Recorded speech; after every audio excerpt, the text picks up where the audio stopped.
Hello, my name is Dr. Beth Cunningham. I am one of the child psychologists at Florissa. And my name is Dr. Emily Padgett. I am currently a postdoctoral resident at Florissa. So April is Autism Awareness Month, and we know much more about this developmental disorder than we did even a few years ago. Researchers and families are learning more each and every day. There are many misconceptions about autism spectrum disorder, or ASD, that we would like to dispel in this brief video. So Dr. Emily, what is the first common myth about autism? So one of the myths that I've heard before is that there's an autism epidemic. Is that true? Oh, great question. Part of the reason why it is a great question is because we are hearing more about autism than we have in the past. The facts are that the definition of autism has changed over time as we've learned more about this developmental disorder. We also have much better ways of assessing and diagnosing ASD than we've had in the past. So this increase in awareness and understanding of autism has resulted in better monitoring and detection of the early signs of autism across development. So this monitoring and detection helps us more accurately identify autistic individuals. Parents, physicians, and professionals are all making referrals for autism evaluations. Calling it an autism epidemic makes it seem like autism is an illness or a disease, which it's not. All right, now I have one for you, Dr. Emily. I've heard many people say that vaccines cause autism. What about that? So, Dr. Beth, over the last 2 decades, extensive, high-quality research has asked the same question of whether there is a link between childhood vaccinations and autism. The results are abundantly clear that vaccines do not cause autism.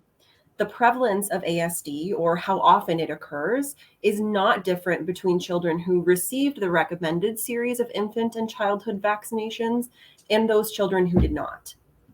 Both the American Academy of Pediatrics and the Centers for Disease Control and Prevention have compiled lists, a large list of research studies that demonstrate there is no link between vaccinations and autism.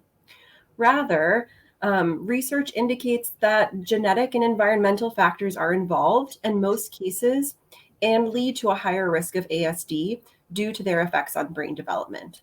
There are 61 genetic variations that are associated with a risk for ASD that we know of right now.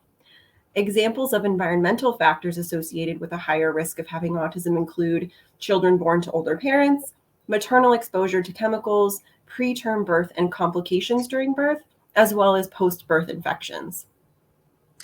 Wow, Dr. Emily, thanks for explaining the facts about that one. That one is really important for us to understand. What's another common myth about autism that you've heard? So I've heard that everyone with autism either has an intellectual disability or is a savant like Rain Man. All right, well, that myth points to some truth that ASD occurs on a spectrum, but that myth doesn't take into consideration people all across the spectrum, which is really important. The common symptoms of autism include deficits in social communication and interaction, and restricted and repetitive patterns of behavior, interests, or activity. Now, popular media tends to display those really extreme examples of ASD. However, the symptoms can vary widely in terms of their severity and impact on daily living. Autistic children and adults are different in their individual strengths and needs, just like any person. For example, some children might try to interact with their peers, but they do so in a really unsuccessful way, while other children maybe don't seem quite as interested in interacting with others.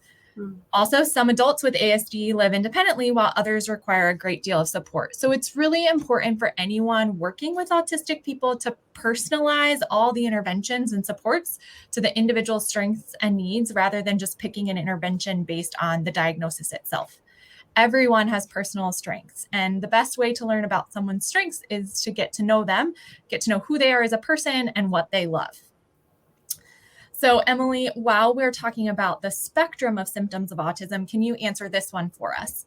Children with autism do not speak. Absolutely. So the truth is, autism involves language delays, often involves, language delays or deficits. But just like you were sharing about, those difficulties exist on a spectrum. The language delays or deficits can range from unskillful social communication, to poor understanding of the language spoken to them, to a lack of speech entirely. Many people with autism have very well-developed speech, and in fact, some children may speak earlier than their typical developing peers, which I think is pretty cool. But they may have an unusual style of communication, such as speaking in an overly formal way or preferring to talk about particular subjects. Again, we must remember that there is a wide range of abilities among autistic individuals. It is also important to remember that even if someone does not use words to communicate, they still have the capacity, the need, and the right to communicate and express themselves. They also have the right to take part in social activities within their community. There are many methods professionals use to help individuals communicate. It speaks really to the importance, like you said, Dr. Beth, of individualizing and meeting folks where they're at. Yeah, I always think it's so cool to see people with varying communication abilities interact with those in our community. What's another common myth that you've heard, Dr. Emily? So I've heard people with ASD do not have other disorders or conditions. Another important one that we really need to understand the facts for. And the facts are that many autistic individuals do experience other types of conditions. So some of the disorders that commonly may co-occur with autism include things like feeding issues or gastrointestinal problems. Individuals with autism may also have seizures or anxiety and depression. Some even have intellectual disabilities. It's estimated that up to 2/3 of autistic individuals also have ADHD, and more than half of kids with autism also have sleep problems. Those are lots of people. Wow. These comorbid conditions can really appear at any time during a person's life, with some of those not occurring until later in adolescence or adulthood. And it's really important that we identify any of those co-occurring conditions and provide appropriate treatment to those so that we can provide the best care possible to autistic individuals. This helps to ensure that those individuals who have autism can function really well. All right. So, Dr. Emily, I have another one that's all of these are important, but another important one for our community members to understand. I've heard that autistic people can't have good relationships because they have difficulty with social skills. Okay, like you said, this is another really important one. So although social communication and interaction is impacted in people with ASD, this does not mean they cannot form strong relationships.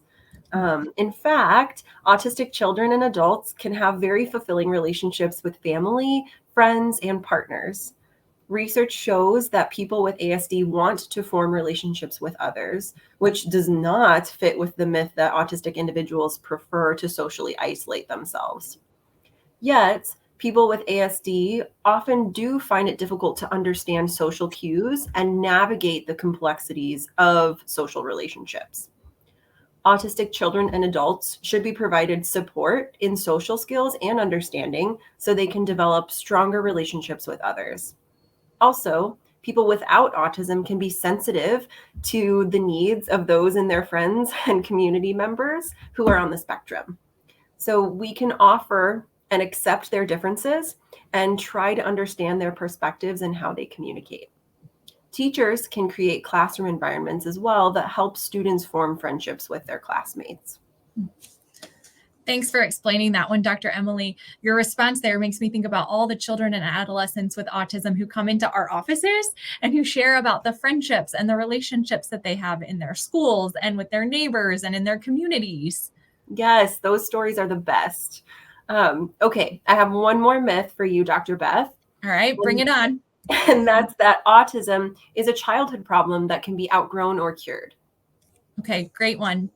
So the diagnosis of autism requires that symptoms start early in development, and symptoms must also impair multiple areas of functioning. So that means if an accurate diagnosis is made, it is not possible to outgrow autism.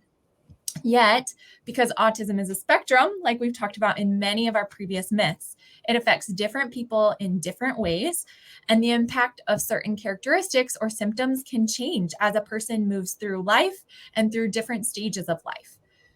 Experts agree there is no cure for autism, but interventions can help support autistic autistic individuals to use their strengths and develop new skills in areas of challenge they might have, like, for example, maybe working on skills to help them more easily engage in social interactions, and also to provide therapy for any of those co-occurring problems we talked about, like anxiety or sadness. Just like treatment for individuals without autism, interventions for ASD are meant to improve quality of life and functioning. Wow. Thank you for sharing that information, Dr. Beth. And thank you, Dr. Emily, for those facts that you shared with us today. We hope that you all heard that it's important to treat autistic children and adults as individuals with diverse talents, strengths, and needs, because that is who they are. Our desire is for this information to help you support and value these unique individuals within our community. If anyone has any questions, or if you want further information about autism or how to support autistic individuals, please contact our team at Florissa. Our phone number is listed on the slides. And you can also see a list of websites on those slides that you could visit if you want more information about the myths and facts that we discussed today. Thanks so much again for joining us.